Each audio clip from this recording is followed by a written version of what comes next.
Hello friends, स्वागत है। आज के इस लेक्चर में हम लोग देखने वाले हैं check point 10.2 of DC Pandey gravitation का है। फर्स्ट क्वेश्चन स्टार्ट करते हैं। The mass of the planet is twice the mass of the earth. ठीक है, सबसे पहले जो दे रखा है कि प्लैनेट का जो मास है वो कितना दे रखा है, twice the mass of the earth. ठीक है, ये दे रखा है। अब बोल रखा है कि and the diameter of the planet is thrice the diameter of the earth, then acceleration due to gravity on the planet's surface is। ये दो कंडीशन दे के पूछा है कि प्लैनेट के सरफेस पे एक्सेलरेशन ड्यू टू ग्रेविटी क्या होगा। तो हम लोग जानते हैं जो एक्सेलरेशन ड्यू टू ग्रेविटी होता है वो होता है आपके लिए gm/r²। तो ग्रेविटी जो अर्थ है, अर्थ के लिए जी की वैल्यू हम लोग जानते हैं 9.8 होता है, या इसको जी भी कह सकते हैं। तो इसी बेस पे हम लोग इसको सॉल्व करने वाले हैं। तो यहाँ पे हम लोग क्या करते हैं, सॉल्व करते हैं जी की वैल्यू को कंपेयर करके। तो हम लोग क्या करेंगे, जी की वैल्यू कंपेयर करेंगे यहाँ पे। तो जी बराबर जी इंटू gm/r², ये मास ऑफ अर्थ हो गया। ठीक है, और हम लोग जो है नया जी डैश यानी ग्रेविटी निकालने जा रहे हैं बटा में जी इंटू में मास ऑफ प्लैनेट इंटू में रेडियस ऑफ प्लैनेट का स्क्वायर। अब जब डायमीटर ऑफ प्लैनेट 3 टाइम है डायमीटर ऑफ अर्थ के, तो रेडियस ऑफ प्लैनेट भी हम लोग बोल सकते हैं ना भाई, कि रेडियस ऑफ प्लैनेट भी होगा 3 टाइम्स रेडियस ऑफ अर्थ के, है ना। यहाँ पे हम लोग बोल सकते हैं, वही चीज़ हम लोग यहाँ पे अप्लाई कर देंगे कि हम लोग यहाँ पे बोल सकते हैं। इस वजह से यहाँ पे अप्लाई करेंगे g/g डैश बराबर g इंटू में mass of earth by r² बटा में g इंटू में, है ना, मास ऑफ प्लैनेट बटा में। हाँ, यहाँ पे देखो रेडियस ऑफ प्लैनेट की जगह पे 3 टाइम रेडियस ऑफ अर्थ लग सकते हैं, और उसका स्क्वायर हो जाएगा तो 9r² हो जाएगा। ठीक है, ठीक है। अब मास ऑफ प्लैनेट, ठीक है, और मास ऑफ प्लैनेट की जगह पे हम लिख सकते हैं 2 टाइम्स मास ऑफ अर्थ। तो यहाँ पे हम लोग क्या लिखते हैं, 2 इंटू में gme। ठीक है, सीधे सीधे यहाँ ये वाला जो वैल्यू हो गया वो ऊपर वाले वैल्यू के हो बराबर है। तो सीधे सीधे इस वैल्यू से ये वैल्यू सीधे हम लोग कट के 0 कर दे, मतलब कटा के 1 कर दे, 1 पार में चले जाएगा। तो यहाँ पे हम लोग क्या लिख सकते हैं, यहाँ पे हम लोग लिख सकते हैं g/g dash is equals to 1 में 2/9, यानी कि हम लोग इसको लिख सकते हैं 9/2। यहाँ पे ऐसे हम लोग लिख सकते हैं। तो यहाँ पे अगर जी डैश की वैल्यू अगर हम लोग निकालें, क्योंकि जी डैश की तो एक्सेलरेशन ड्यू टू ग्रेविटी थी, तो जी डैश की जो वैल्यू आ जाएगी वो आ जाएगी तो आपके लिए 2g/9। तो जो हमारा आंसर चला जाएगा उस प्लैनेट पे जो एक्सेलरेशन ड्यू टू ग्रेविटी हो जाएगा वो c answer, that will be your answer. ठीक है, यहाँ पे कुछ किया नहीं गया है, बस चुपचाप जो है इसमें एक्सेलरेशन ड्यू टू ग्रेविटी का फॉर्मूला हम लोग जानते हैं, जी का formula which is the gm/r²। उसी चीज़ को हम लोगों ने क्या किया, इस क्वेश्चन में कंपेयर किया हुआ है। अगर आपको नहीं समझ में आया तो आप कमेंट करें, 24 घंटे के अंदर मैं आपका जवाब जरूर दूंगा। क्वेश्चन नंबर 2 बोल रहा है, earth suddenly shrinks without changing to half of its present radius, यानी कि रेडियस से r/2 हो जा रही है। तो अब हमें यहाँ पे बताना है कि एक्सेलरेशन ड्यू टू ग्रेविटी अर्थ का क्या होने वाला है। तो यहाँ पे एक बहुत इंपॉर्टेंट बात लिखा हुआ है, this is the mass change नहीं हो रहा है, रेडियस आधा हो जा रहा है श्रिंक करके, लेकिन मास चेंज नहीं कर रहा है। तो मास चेंज नहीं कर रहा है, रेडियस आधा हो जा रहा है, इसमें मतलब डेंसिटी जो है इसकी कहीं ना कहीं बढ़ जाएगी। तो जो ग्रेविटी की जो वैल्यू होती है वो होती है gm/r²। ठीक है, तो मास तो कांस्टेंट है, ठीक है, मास चेंज नहीं कर रहा है, और g की वैल्यू भी कांस्टेंट है। तो इसका मतलब हम लोग बोल सकते हैं कि g इन्वर्सली प्रोपोर्शनल हो गया r के स्क्वायर के। ठीक है, तो हम लोग एक्सेलरेशन ड्यू टू ग्रेविटी यहाँ पे सॉल्व करते हैं, क्योंकि मास भी कांस्टेंट है ना, जी की वैल्यू भी कांस्टेंट, और जी इन्वर्सली प्रोपोर्शनल है r² के, तो इसी वजह से इस पे रिलेशन बना लेंगे। तो हम लोग ये बोल सकते हैं जो इनिशियल जी है बाई जी डैश बराबर आर इन्वर्सली प्रोपोर्शनल है तो r का स्क्वायर, फिर r/2, क्योंकि रेडियस बाद में आधा हो जा रहा है, तो r/2 का स्क्वायर। इसको सॉल्व करते हैं, g/g डैश r/2 का स्क्वायर यानी r² दूनी के 4, और ये हो गया r² से r² कट गया, और यहाँ पे जो g डैश की वैल्यू आ जा रही है वो 4 टाइम्स g आ रही है। ऑब्वियसली बात है कि रेडियस जब घट रहा है तो g की वैल्यू बढ़ेगा ही बढ़ेगा, इस वजह से जो इसका आंसर चला जाएगा वो b आंसर चला जाएगा, दैट विल दूसरा का b, that will be your answer. Question number 3 बोल रहा है, if g is the universal gravitational constant and small g is acceleration due to gravity, unit क्या होगा इन दोनों का। अब हम लोग जानते हैं जो g होता है यूनिवर्सल ग्रेविटेशनल कांस्टेंट, इसका जो यूनिट होता है वो केजी इनवर्स मीटर का क्यूब इंटू सेकेंड के पावर -2 होता है, और बटा में स्मॉल जी जो होता है वो मीटर पर सेकेंड स्क्वायर हो जाएगा, है ना, हो जाएगा। तो यहाँ पे हम लोग इसको कटाएंगे तो ये स्क्वायर का स्क्वायर बन गया और सेकेंड का स्क्वायर का सेकेंड स्क्वायर, तो जो इसका यूनिट हो जाएगा वो हो जाएगा आपके लिए केजी इनवर्स इंटू में मीटर का स्क्वायर। इस वजह से जो इसका आंसर चला जाएगा वो डी आंसर जो है आपका आंसर हो जाएगा, थर्ड का d, that will be your answer. Question number 4 बोल रहा है the acceleration due to gravity g and mean density of the earth rho related by which of the following relations. ठीक है, तो यहाँ पे ये कुछ दे रखा है, तो एक्सेलरेशन ड्यू टू ग्रेविटी पूछ रहा है, तो ये होता है हम लोग जानते हैं ये GM/r² होता है। ठीक है, ये होता है। अब जी और उसके साथ साथ किसका दे रखा है, जी भी है इसमें, एक्सेलरेशन ड्यू टू ग्रेविटी भी है, और यहाँ पे डेंसिटी है और रेडियस है। इसका मतलब हमको मास को क्या करना पड़ेगा, कन्वर्ट करना पड़ेगा। तो हम लोग यहाँ पे जी को लिख सकते हैं, सॉरी मास को हम लोग लिख सकते हैं डेंसिटी इंटू में वॉल्यूम बाई r², और वॉल्यूम जो है किस चीज़ का, अर्थ जो है क्या है, एक स्पेयर है। तो स्पेयर का जो वॉल्यूम होता है वो हम लोग जानते हैं क्या होता है, 4/3 πr³ होता है ना। तो यही वाला चीज़ हम लोग यहाँ पे लिख देंगे सीधे सा।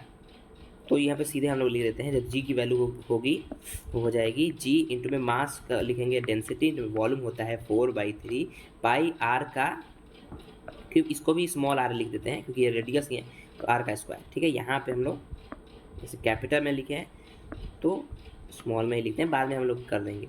ठीक है, तो यहाँ से जो है ये स्क्वायर कट गया, तो यहाँ पे जी की वैल्यू आ रही है, वो आ रही है जी 4πr/3। हमको क्या पूछा है यहाँ पे, डेंसिटी पूछा था, हमको डेंसिटी पूछा, तो डेंसिटी की जो वैल्यू हो जाएगी वो हो जाएगी 3g है ना, ग्रेविटी 4πr, ये हो जाएगी। तो कोई ऑप्शन है जो 3g करके है, यस। तो जो इसका आंसर हो जाएगा वो आंसर जो है चला जाएगा C, that will be your option का आंसर। तो आपको समझ में आया होगा क्योंकि ये सिंपल सा फॉर्मूला लगाना था, मास नहीं था तो मास को कन्वर्ट कर देना था और आंसर आ जाता। क्वेश्चन नंबर 5 बोल रहा है the diameter of the two planet are in the ratio of this and this. तो मान लो कि diameter of A by diameter of B, इन दोनों का रेशियो दे रखा है 4:1। फिर बोल रखा है कि मीन डेंसिटी का रेशियो दे रखा है, तो density of A by density of b उसका रेशियो दे रखा है 1:2। Acceleration due to gravity on this planet are in the ratio. अब देखो सबसे पहले अगर मैं बात करूँ तो एक्सेलरेशन ड्यू टू ग्रेविटी जो होता है जी, वो डायरेक्टली प्रोपोर्शनल होता है रेडियस और उसके मतलब डेंसिटी के मल्टीपल के। ये कैसे आया है अगर आपको जानना है तो मैं अभी सॉल्व कर देता हूँ। ये डायरेक्टली प्रोपोर्शनल होता है the product of their radius and their density, ये डायरेक्टली प्रोपोर्शनल होता है। ये कैसे आया अगर मैं बात करूँ तो इसको सॉल्व करके मैं सिंपल सा छोटा सा सिर्फ आइडिया दे देता हूँ कि जी की जो वैल्यू होती है वो होती है GM/r²। जो मास है उसको हम लोग लिख सकते हैं डेंसिटी टाइम्स वॉल्यूम, और वॉल्यूम को हम लोग कन्वर्ट कर देंगे 4/3 πr³ में। तो r² से r का क्यूब कट जाएगा तो r ऊपर बच गया और यहाँ पे डेंसिटी बच गई। तो इस तरीके से इसी को कन्वर्ट करके, मास को कन्वर्ट करके जो है लाया जाता है। तो ग्रेविटी की जो वैल्यू होती है वो डायरेक्टली प्रोपोर्शनल होती है रेडियस टाइम्स इसके। तो यहाँ पे हमको ये बोल रखा है एक्सेलरेशन ड्यू टू ग्रेविटी का रेडियस क्या होगा। सबसे पहले क्वेश्चन में जो है वो डायमीटर का रेशियो दे रखा है, तो जो डायमीटर का रेशियो होगा वहीं रेडियस का रेशियो होगा, है ना, क्योंकि डायमीटर जो होता है 2 टाइम्स रेडियस होता है, तो उधर का और बटा में करेंगे तो कट ही जाएगा ना भाई। डायमीटर का आधा करना है तो 2 से इधर मल्टीप्लाई करो, 2 से इधर मल्टीप्लाई करो, बात तो वहीं पड़ा। तो सब चीज़ हमको मिल चुका है और सीधे हमको वैल्यू पुट करना है। तो सीधे हम लोग जो है ग्रेविटी की वैल्यू डायरेक्टली प्रोपोर्शनल है रेडियस और रो के, तो G1/G2 का हम लोग रिलेशन लिख सकते हैं कि दोनों एक्सेलरेशन ड्यू टू ग्रेविटी का जो रिलेशन हुआ r1ρ1/r2ρ2 लिख सकते हैं। और सिंपल सा हम लोगों ने रेडियस को हम लोग रख देना है। रेडियस का रेशियो है डायमीटर का रेशियो 4:1 हो गया, विच इज़ दिस, एंड इसका रेशियो रखना है तो इसका रेशियो हो जाएगा आपके लिए 1:2, तो यहाँ पे 2, तो इसका जो रेशियो आ गया वो 2:1 आ गया। जो आंसर चला जाएगा वो सी चल जाएगा, that will be your answer. I hope आपको समझ में आया होगा। अगर समझ में आया तो एक लाइक जरूर करें। क्वेश्चन नंबर 6 बोल रहा है if the density of earth increase 4 times and its radius reduces to the half of what it is, our weight will be। ठीक है, यहाँ पे वेट किस चीज़ को रिप्रेजेंट कर रहा है, ग्रेविटी को रिप्रेजेंट कर रहा है, और वेट की जो वैल्यू होती है वो होती है GM/r²। ठीक है, क्वेश्चन में हमको बोला है कि जो डेंसिटी है अर्थ का डैश मान लो, 4 टाइम हो जा रही है, यानी कि जो इनिशियल मतलब फाइनल जो डेंसिटी हुआ अर्थ का वो 4 गुना है ना, किस चीज़ के? फाइनल डेंसिटी 4 गुना है इनिशियल डेंसिटी के, and its radius reduce to half. तो फाइनल जो रेडियस हो गया वो हाफ हो गया, यानी इनिशियल डेंसिटी का आधा हो गया। यानी इनिशियल अगर हम लोग r माने तो r/2, तो ये r डैश हो गया, वो क्या हो गया r/2 हो गया। अब वो रखा है कि इसका वेट क्या होगा, तो यहाँ पे ये दे रखा है डेंसिटी और इधर दे रखा है रेडियस। हम लोग जानते हैं कि मास को अगर कन्वर्ट करेंगे किस में, है ना, वॉल्यूम इंटू में डेंसिटी लिख सकते हैं, और वॉल्यूम को कन्वर्ट करेंगे 4/3 पाई r क्यूब में, तो यहाँ पे r क्यूब ऊपर में बचता है, तो r क्यूब से r स्क्वायर कटने की वजह से हम लोग जानते हैं एक रिलेशन कि ग्रेविटी की वैल्यू डायरेक्टली प्रोपोर्शनल होता है रेडियस टाइम्स डेंसिटी के। वही रिलेशन हम लोग यूज़ करने वाले हैं। मैं डिराइव नहीं कर रहा क्योंकि बहुत ईजी है, मास को ही कन्वर्ट करके लाया गया है। इस वजह से जो ग्रेविटी की जो वैल्यू होगी वो डायरेक्टली प्रोपोर्शनल है रेडियस टाइम्स डेंसिटी के। तो हाँ, तो हम लोग यहाँ पे रिलेशन का यूज़ करेंगे कि न्यू ग्रेविटी बटा में इनिशियल ग्रेविटी। न्यू ग्रेविटी के सामने नया रेडियस यानी कि r डैश, है ना, रो डैश मान लो डेंसिटी, और पुराना r इंटू में p। हम लोग जानते हैं कि यहाँ पे जो r'/g हो गया, तो नया डेंसिटी रेडियस को क्या कर दिया गया, हाफ कर दिया गया, और डेंसिटी को क्या कर दिया गया, डेंसिटी को भाई 4 गुना बढ़ा दिया गया, तो 4 टाइम्स इनिशियल डेंसिटी भाई r इंटू में दिस। तो ये 2 यहाँ लिख दो, है ना, इसको मिटा के वही काम किया है। आपको ज़रूर समझ में तो आया ही होगा, इतना तो कैलकुलेशन स्ट्रॉन्ग है ही आपका, क्योंकि सारा का सारा किस चीज़ में गेम है, कैलकुलेशन का गेम है। r से r कटा, 2 से 2 कटा, तो ये ऊपर में बच गया 2। तो जो g/g डैश की जो वैल्यू आ रही है वो कितना आ रही है, इधर 2 आ रहा है। g डैश जो हो गया वो इनिशियल का 2 गुना हो गया, यानी कि जो नया हमारा जो ग्रेविटी बना है वो इनिशियल का क्या है, 2 गुना है। इस वजह से हम लोग क्या कर सकते हैं, छठवां का आंसर बी बोल सकते हैं कि ग्रेविटी क्या होगी, double. That will be your answer. Question number 7 बोल रहा है a body has a weight 72 newton, ठीक है, यानी कि उस पर्टिकुलर प्लैनेट, जिस प्लैनेट पे वो बॉडी रह रहा है, उसके लिए जो एक्सेलरेशन ड्यू टू ग्रेविटी है वो 72 न्यूटन है, ठीक है, क्योंकि वेट मतलब 72, एक्सेलरेशन ड्यू टू ग्रेविटी, जिस पर्टिकुलर प्लैनेट पे वो रह रहा है। When it is taken to a height h और radius of the earth it would weigh, ठीक है, मतलब कि उसके उस पर्टिकुलर रेडियस मतलब अर्थ के रेडियस के उतना हाइट पर ले गया, तो उसका जो बॉडी का वेट होगा वो क्या होगा। हम लोग जानते हैं कि जो ग्रेविटी होता है वो gm/r² होता है, और मास तो छोड़ो भाई, क्योंकि मास ऑफ प्लैनेट तो सेम रहने वाला, g तो सेम रहना, रेडियस के इन्वर्सली प्रोपोर्शनल होता है उसके स्क्वायर के। तो यहाँ पे हम लोग क्या कर सकते हैं, एक सिमुलेशन होता है, हाइट पे जो ग्रेविटी की वैल्यू होती है वो कितनी होती है, वो होती है g इंटू में radius of earth into radius plus में हाइट का होल स्क्वायर, ठीक है, ये होता है। और ये पूछ रखा है कि उतने हाइट पे क्या होगा, तो g डैश, तो नया जो g डैश होगा वो इनिशियल g डैश, हाइट था r प्लस हाइट है r का स्क्वायर, ठीक है, तो यहाँ पे g डैश बराबर g, है ना, इंटू में r का स्क्वायर, 4r² हो जाएगा, r से r कट गया, जो वेट हो जाएगा वो क्या हो जाएगा, इनिशियल जो वेट था यानी कि g की जो वैल्यू थी वो कितनी थी, 72 थी, तो 72/4 हो जाएगा, और ये कितना हो जाएगा भाई, है ना, 2 दूनी के 4, 36 और 18, 1872, है ना, तो 18 हो जाएगा। तो इस मतलब वहाँ पे जो वेट हो जाएगा उसका पर्टिकुलर बॉडी का वो 18 न्यूटन का हो जाएगा। इस वजह से c that will be your answer. Question number 8 ये बोल रहा है the height above the surface of the earth where acceleration due to gravity is 1/64 of its value at surface of the earth is approximately. यहाँ पे इसने ये बोला है कि मान लो ये अर्थ है, अर्थ से कितने हाइट ऊपर जाएंगे जो उसका एक्सेलरेशन ड्यू टू ग्रेविटी होगा वो कितना हो जाएगा, अपने ओरिजिनल वैल्यू का 1/64 टाइम्स हो जाएगा। उसके लिए हमको हाइट बतानी है। तो हम लोग यहाँ पे हम लोग क्या करेंगे, सिंपल सा ये फॉर्मूला बेस्ड क्वेश्चन है। हम लोग जानते हैं कि किसी भी हाइट पे जो ग्रेविटी की वैल्यू होती है, ग्रेविटी एट हाइट, वो होती है सरफेस की मतलब ग्रेविटी इंटू में r बटा में r प्लस में h का स्क्वायर।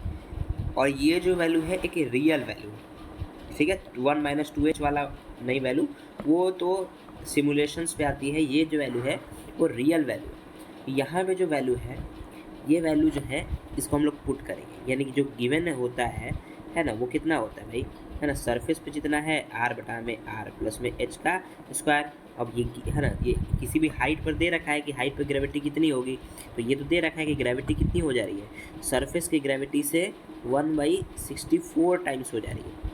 ठीक है, तो ये दे रखा है क्वेश्चन में, और जो दे रखा है वही हम लोग अप्लाई कर देंगे। तो जीएस से जीएस कट जाएगा, और दोनों ऊपर उधर भी रूट कर देंगे और इधर भी रूट कर देंगे। ये 1/8 हो जाएगा, और ये हो जाएगा आर बटा में आर प्लस में एच। अब हमको यहीं एच फाइंड करना है, सिंपल सा कैलकुलेशन है, आर प्लस में एच बटा में 8r। तो हाइट की जो वैल्यू हो गई वो 7r हो गई, यानी कि जो अर्थ है, अर्थ से 7r, और रेडियस जो होता है हम लोग जानते हैं 6400 किलोमीटर होता है, 6400 किलोमीटर में आएगा। ये हो जाएगा 0 0 28, तो यहाँ पे 42 43 44, यानी कि यहाँ पे जो किलोमीटर आने वाला है वो अप्रॉक्सीमेटली कितने आने वाला है। अगर मैं बारे में बात करूँ तो ये किलोमीटर में दे रखा है 10⁻6, तो ये मीटर में, और इसको 1 किलोमीटर में 10⁻3 मीटर में हो जाएगा, और यहाँ पे 2 3 5 1 6, तो अप्रॉक्सीमेटली 45 × 10⁻6 मीटर जो है इसका हाइट हो जाएगा। और ये जो है आंसर ए चला जाएगा, that will be your answer. I hope आपको ये समझ में आया होगा, सिंपल फॉर्मूला बेस्ड क्वेश्चन था। क्वेश्चन नंबर 9 बोल रहा है the depth d at which the value of acceleration due to gravity becomes 1/n times the value of the surface is। यहाँ पे ये बोल रखा है कि अर्थ है, और अर्थ के सरफेस से कितना डेप्थ में जाया जाए जिसकी वजह से जो उसका एक्सेलरेशन ड्यू टू ग्रेविटी है ना, वो ओरिजिनल ग्रेविटी के 1/n गुना हो जाए, ये पूछा है। ठीक है, तो यहाँ पे इसको हम लोग सॉल्व करते हैं। तो सबसे पहले हम लोग जानते हैं कि ग्रेविटी जो है वो डेप्थ पर कितनी होती है। तो जो डेप्थ पर जो ग्रेविटी होती है वो सरफेस की ग्रेविटी टाइम्स 1 माइनस में कितना डेप्थ होगा बटा में रेडियस ऑफ अर्थ होती है। पहले से दे रखा है कि किसी पर्टिकुलर डेप्थ पे जो ग्रेविटी की जो वैल्यू होगी वो ओरिजिनल ग्रेविटी की वैल्यू की गुना 1/n होगी। तो g इंटू में 1/d बटा में, है ना, रेडियस ऑफ अर्थ। तो n से n कट गया, 1/n बराबर h लग रहा है ये, 1/n बराबर 1 माइनस में d/r हो जाएगा। ठीक है, हमको क्या निकालना है, डेप्थ निकालना है। तो यहाँ पे d/r बराबर 1 माइनस 1/n, और जो डेप्थ की जो वैल्यू हो जाने वाली है यहाँ पे डेप्थ जो हो जाएगा r इंटू में n माइनस 1/n हो जाएगा। जो इसका आंसर चला जाएगा r into n minus 1/n, that is b, that will be your answer. I hope आपको ये समझ में आया होगा, सिंपल फॉर्मूला बेस्ड क्वेश्चन था। क्वेश्चन नंबर 10 बोल रहा है if the change in the value of g at height h above the surface of the earth is same as the depth d below it. ठीक है, और h और d बोल रखा है कि not smaller than the radius of, are much smaller than the radius of this. तो यहाँ पे ये बोल रखा है कि सपोज करो दिस इज द अर्थ, और इसके सरफेस से जितना डिस्टेंस जा रहा है, मतलब जितना डेप्थ पे जा रहा है, जितना ग्रेविटी में मतलब एक तरीके से जो चेंज हो रहा है वही उतने हाइट पे हो रहा है।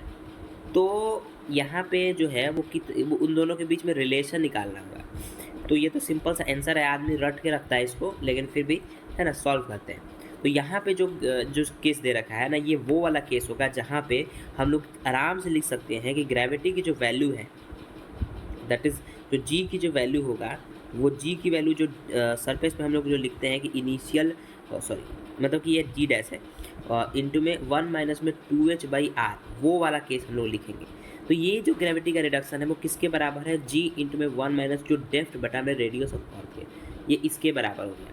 ठीक है, अब ये तो है नहीं, तो इसको बराबर करने के लिए क्वेश्चन में बोला है, तो यहाँ से ये कट गया, ये 1 से 1 कट गया, माइनस से माइनस कट गया, तो यहाँ पे आ गया 2h/r बटा में d बटा में रेडियस ऑफ अर्थ, रेडियस से रेडियस कट गया।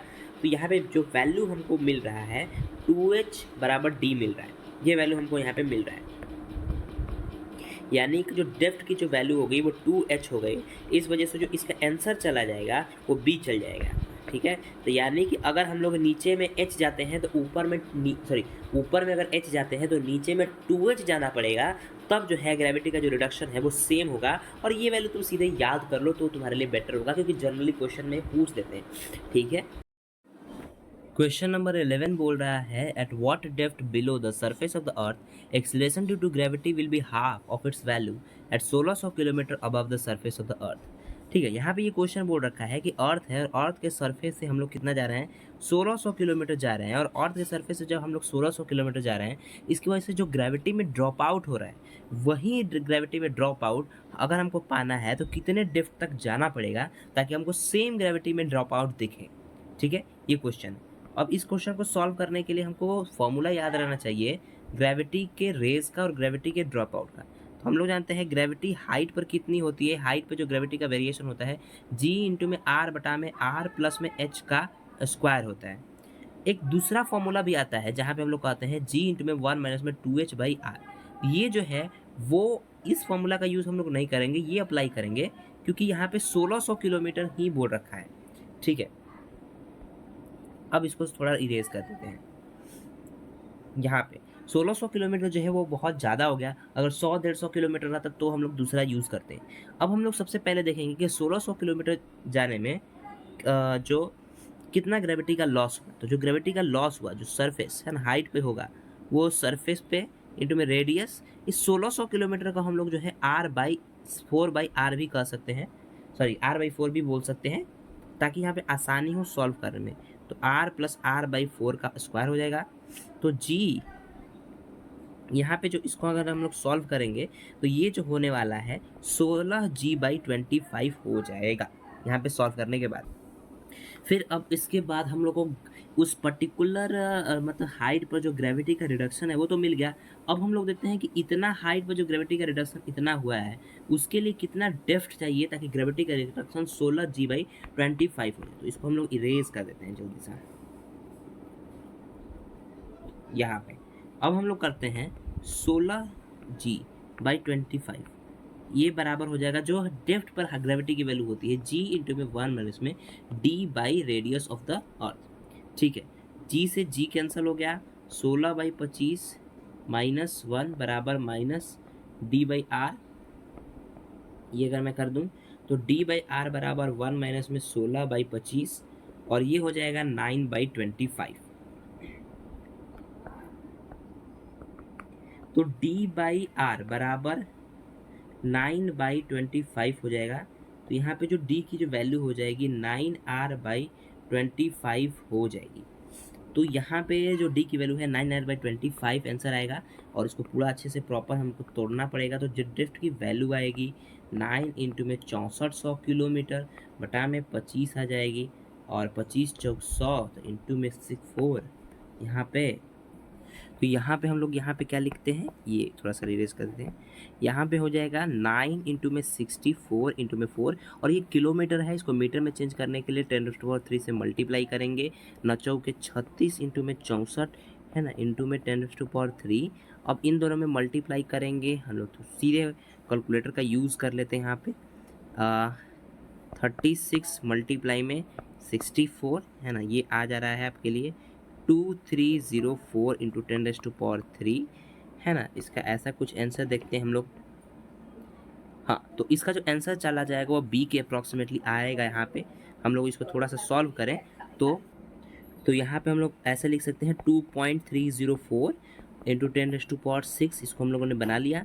एंड ये हो सकता है 2.4 इंटू 10⁻6 मीटर यहाँ पे हो जाएगा। तो इस वजह से जो इसका आंसर चला जाएगा 11 का जो आंसर चला जाएगा वो आंसर चला जाएगा b, that will be your answer. I hope आपको समझ में आया होगा। बस दोनों फॉर्मूला याद रहना चाहिए, ग्रेविटेशन में कुछ नहीं है। अगर कोई भी प्रॉब्लम आपको आया होगा पर्सनली तो आप कमेंट करेंगे ज़रूर से, मैं 24 घंटे के अंदर उसका आंसर ज़रूर दूंगा। क्वेश्चन नंबर 12 बोल रहा है the weight of the body at the centre of the earth is. तो ये बेसिकली वेट के बारे में बात कर रहा है यानी जी के बारे में बात कर रहा है। बहुत सारे लोगों ने सोचा होगा कि इसका आंसर जो है इन्फिनिटी होगा और ये उन लोगों ने सोचा होगा कि ये GM/r² होता है और r की जगह पे अगर हम लोग यहाँ पे 0 पुट कर देंगे तो नीचे 0 हो जाएगा, इस वजह से इन्फिनिटी हो जाएगा। ये जो है वो गलत है। क्यों गलत है? क्योंकि g की जो वैल्यू GM/r² होता है वो क्या होता है, अर्थ के सरफेस पे होता है। हम लोग जानते हैं कि अर्थ के सरफेस से जैसे जाएंगे जी की वैल्यू जो है ड्रॉप आउट करता है और ड्रॉप आउट का फॉर्मूला को भी हमको याद है ना, जी सर है ना, जो होता है जी इंटू में 1 माइनस में d/r होता है। तो इसके वजह से जो है ग्रेविटी जो होता है वो सेंटर पे जो ग्रेविटी होता है वो क्या हो जाता है, जी की वैल्यू जीरो हो जाती है। इस वजह से सेंटर पे जो वेट होगा वो भी आपके लिए क्या होगा, जीरो होगा। तो जो इसका करेक्ट आंसर हो जाएगा 12 का, that will B A, that will be your answer. I hope आपको समझ में आया होगा और आपकी कंफ्यूजन भी दूर हुई होगी। क्वेश्चन नंबर 13 बोल रहा है weight of a body is maximum. तो मैक्सिमम वेट कहाँ होगा, पोल पे होगा, इक्वेटर पे या सेंटर ऑफ द अर्थ पे, लैटिट्यूड पे। अर्थ पे, सेंटर ऑफ अर्थ पे होगा नहीं, सेंटर ऑफ पे भी जी जी है, जीरो जो होता है। अब पोल और इक्वेटर का हम लोग जो है जानते हैं कि जो अर्थ होता है वो जब वो रोटेट करता है अपने एक्सिस पे, तो यहाँ पे भी कहीं ना कहीं वेरिएशन दिखता है। किस चीज़ का वेरिएशन दिखता है, जी का वेरिएशन। और उस वेरिएशन के अकॉर्डिंग हम लोग जानते हैं कि G surface minus are omega square cos square theta होता है। और जो थीटा होता है वो हम लोग इस वाले एंगल से लेते हैं। तो पोल पे 90 डिग्री होने की वजह से ये पूरा कर जाता है। इस वजह से जो सरफेस पे जो जी की वैल्यू होती है वो पोल के लिए चेंज नहीं होता है ना, इक्वेटर के लिए वो चेंज हो जाता है। इस वजह से जो इसका आंसर चला जाएगा कि मतलब पोल पे चेंज नहीं होगा लेकिन इक्वेटर पे थोड़ा ग्रेविटी कम हो जाती है। इस वजह से पोल पे जो है वेट ज़्यादा होगा आपका, इक्वेटर पे जो है वेट क्या हो जाएगा, कम हो जाएगा। इस वजह से जो इसका आंसर चला जाएगा वो पोल वाला चल जाएगा, यानी A answer that will be your question का answer. Question number 14। Question number 14 ये बोल रहा है when a body is taken from equator to the poles its weight is. अब देखो इक्वेटर से पोल की ओर ले जाओगे तो यहाँ पे इसका वेट क्या होने वाला है।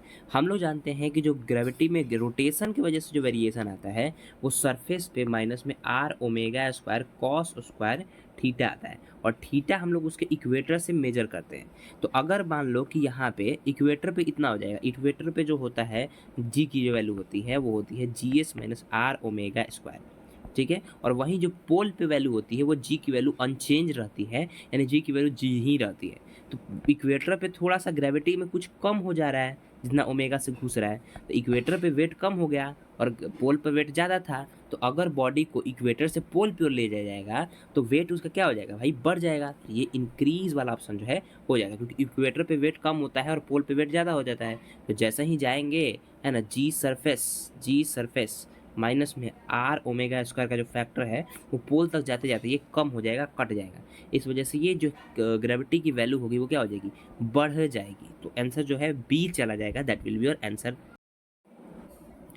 क्वेश्चन नंबर 15 बोल रहा है the angular speed of the earth दे रखा है रेडियन पर सेकेंड में, होगा क्या होगा, so that the object of an equator में अपीयर वेटलेस इज। ठीक है, तो हम लोग जानते हैं जो ग्रेविटी होता है, रोटेशन की वजह से जो ग्रेविटेशन फोर्स में जो चेंज आता है वो कितना का चेंज आता है, यहाँ पे जो चेंज होगा वो कितना आएगा भाई। तो यहाँ पे हम लोग लिखते हैं कि रोटेशन की वजह से जो चेंज आया वो हो गया सरफेस माइनस में r omega square cos square lambda, है ना, ये होता है। अब ये बोल रखा है कि एंगुलर स्पीड क्या होगा ऑब्जेक्ट का इक्वेटर पर, ताकि वो वेटलेसनेस फील करे। वेटलेस का मतलब होता है जो जी की वैल्यू है वो जीरो हो जाए, ठीक है। तो यहाँ पे जो जी की वैल्यू है यानी कि रोटेशन की वजह से जो ग्रेविटी की वैल्यू है यही हम लोग अगर जीरो कर दें तो यहाँ पे हम लोग देख सकते हैं कि ये G equal to R omega square cos square lambda हो जाएगा, क्योंकि ये माइनस है इधर जाएगा तो ये वाला वैल्यू इधर जाएगा तो प्लस में हो गया, ठीक है। तो अगर हम लोग को ओमेगा की वैल्यू निकालना है, ये हो गया, ये रहा ओमेगा। और इक्वेटर के बारे में बात की है तो कॉस स्क्वायर लेमडा इक्वेटर पे होता है तो कॉस 01 हो जाएगा, है ना, क्योंकि लेमडा कहाँ से मेजर करते हैं, इक्वेटर से ही मेजर करते हैं, तो इक्वेटर पे ही है तो कॉस 01, तो ये तो हटा ही दो, तो इतना हो गया। तो ओमेगा की जो वैल्यू हो जाएगी वो कितना हो जाएगी, वो हो जाएगी बटा में G/R, ठीक है। और जी की जो वैल्यू होती है वो 9.8 रखते हैं और आर की वैल्यू कुछ समथिंग अबाउट रखते हैं। तो जो इसका आंसर हो जाएगा, इसको सॉल्व करने के बाद आंसर जो है ए वाला हो जाएगा आंसर। ये सीधे तुम याद भी कर सकते हो, ऐसे जल्दी पूछते भी हैं, तो इसका आंसर ए हो जाएगा, that will be your question का आंसर। क्वेश्चन नंबर 16 बोल रहा है earth is suppose to be sphere of a radius r. ठीक है, सपोज क्या करना भाई, स्पेयर है या थोड़ा ऑरेंज टाइप का है, तो सपोज किया गया है कि वो स्पेयर है जिसका रेडियस आर है। और यहाँ पे बोल रखा है कि 30 डिग्री पे जी की value is the value of acceleration due to gravity at the latitude of G 30 degree and G at equator, then the value of G minus D 30। ठीक है, तो ये बोल रखा है कि 30 डिग्री पर इक्वेटर से, ठीक है ना, अगर मान लो यहाँ से मैं एक प्रॉपर अर्थ बताता हूँ भाई, ले लो प्रॉपर, ठीक है। और यहाँ से इसके इक्वेटर से 30 डिग्री पर जो है वो पर्टिकुलर जो है बोल रखा है कि 30 डिग्री पर जी की जो वैल्यू होगी और जी में से जी को घटाना होगा, ठीक है। तो हम लोग जानते हैं कि किसी पर्टिकुलर एंगल पर, है ना, जो रोटेशन की वजह से जो ग्रेविटी में चेंज आता है वो g है ना, सरफेस माइनस में r omega square cos square lambda आता है, ठीक है, ये आता है। और हमको जो है रोटेशन की वजह से जो है दे रखा है G30 और G सरफेस पे दे रखा है माइनस आर ओमेगा स्क्वायर। और कॉस स्क्वायर क्या लिख देंगे, लेमडा कॉस स्क्वायर 30 डिग्री है ना, 30 डिग्री के बारे में बात कर रहे हैं। और हमसे पूछा क्या है, G30 GS माइनस D30, तो ये वाला वैल्यू इधर कर देते हैं, r omega square cos square 30, cos 30 हो जाएगा √3/2, यानी इसको हम लोग बोल सकते हैं 3/4, ठीक है ये। और ये G इधर रह जाएगा G माइनस में G30, यही हमसे पूछा था, तो ये हो जाएगा 3/4 आर ओमेगा स्क्वायर, ठीक है। तो ये हो जाएगा 3/4 आर ओमेगा स्क्वायर, ठीक है। तो आंसर कौन सा दिख रहा है, बी आंसर दिख रहा है। तो यहाँ पे 16 का जो आंसर बी हो जाएगा, that will be your question का आंसर। तो अगर आपको अच्छा लगा तो सब्सक्राइब करें, ज़रूर से लाइक करें और कमेंट करें। अगर कोई भी तो आपको दिक्कत आया 24 घंटे अंदर मैं ज़रूर इसका जवाब दूंगा। Subscribe to my YouTube channel and press the bell icon which is present here.